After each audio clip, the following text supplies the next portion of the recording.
5 seconds.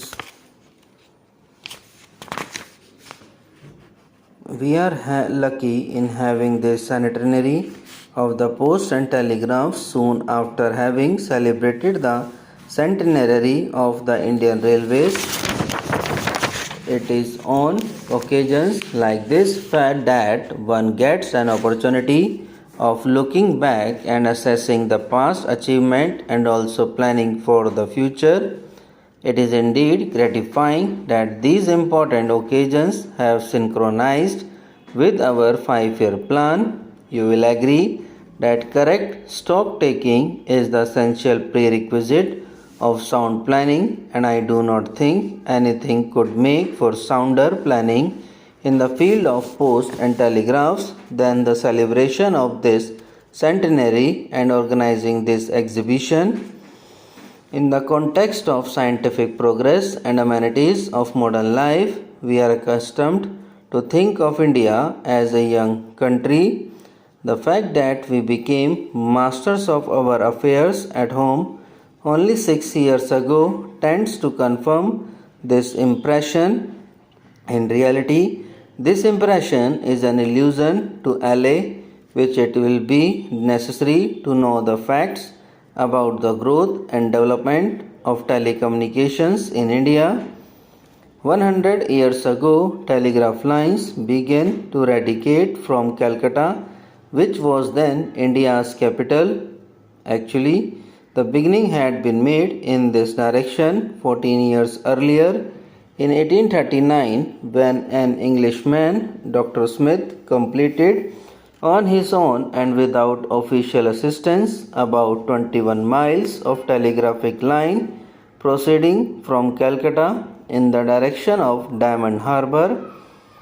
It was, however, in 1851 that the first telegraph line to carry traffic was constructed between Calcutta and Diamond Harbour. The next 2 years may be said to be a period of experimentation. Towards the end of 1853, the experimental stage ended and countrywide expansion of telegraphic traffic was planned. The first line to be taken in hand was between Calcutta and Agra in November 1853. Since then, our telegraph services have gone on expanding in all directions. There are not many countries in the world which could trace back the history of their channels of communications so far back. From the very beginning, these services were government owned, and it is now recognized that the Indian Post and Telegraphs is the oldest government owned public utility in the world. It is a fact of which we can all the legitimately proud the Indian Post and Telegraphs Department for its great strides since the pre-mutiny. Since independence, great progress has been made in the field of post and telegraphs.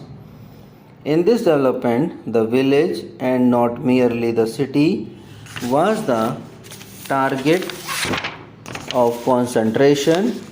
Thousands of new post offices have been set up in the countryside so that today every village with a population of 2000 or above has a post office. The Communication Ministry target is to bring the post office within 3 miles of every Indian, irrespective of the remoteness of his village. In other fields, namely those of telephone, wireless, communication, etc., progress has been equally commendable. Telephone exchanges are being automatized so as to do away with manual exchanges. Automatic exchanges are already working in several places like Delhi, Bombay, Madras, etc. In Calcutta, too, it has started working. The next places to be taken up are Lucknow, Patna, Jaipur, Ajmer, Gwalior and Coimbatore. It is proposed to install high power wireless transmitters at Calcutta, Bombay, Madras, and New Delhi, and strengthen the coastal wireless stations. The all-round expansion of the wireless network will cost Rs 57 lakh. The Indian Telephone Industries factory at Bangalore has already started supplying automatic exchange equipment. A telephone cable factory is in the offing at Chittaranjan and a teleprinter factory is proposed to be set up soon. This record of progress is indeed very satisfactory. Nevertheless, quite a lot has yet to be achieved. I am glad that the Post and Telegraphs is conscious of this fact and does not propose to rest on its oars. It is concentrating on its 5-year plan, of which expansion and modernization are the slogans. In the plan, Rs 48 crore are earmarked for capital outlay.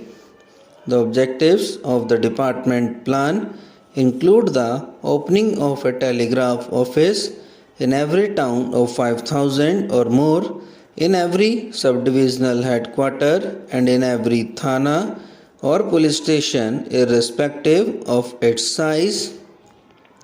Every district headquarter and every town of the 30,000 or more will have a telephone exchange by this year. Trunk facilities will be extended to every subdivisional headquarter as well as to every town having a population of 20,000 or more. A large number of public call offices are to be opened. Lastly, the welfare of workers is a cardinal principle with the P&T department. Their working conditions will be improved and a definite number of them will have been provided government accommodation by next year. About the importance of modern communications, nothing much need be said, for the telegraph, the telephone, and the wireless, which have ended time and distance, are the principal characteristics of the present age. This record of progress is indeed very satisfactory. Nevertheless, quite a lot has yet to be achieved. I am glad that the Post and Telegraphs is conscious of this fact and does not propose to rest on its oars. It is concentrating on its 5-year plan, of which expansion and modernization are the slogans. Subscribe now and press the bell icon. Never miss an update.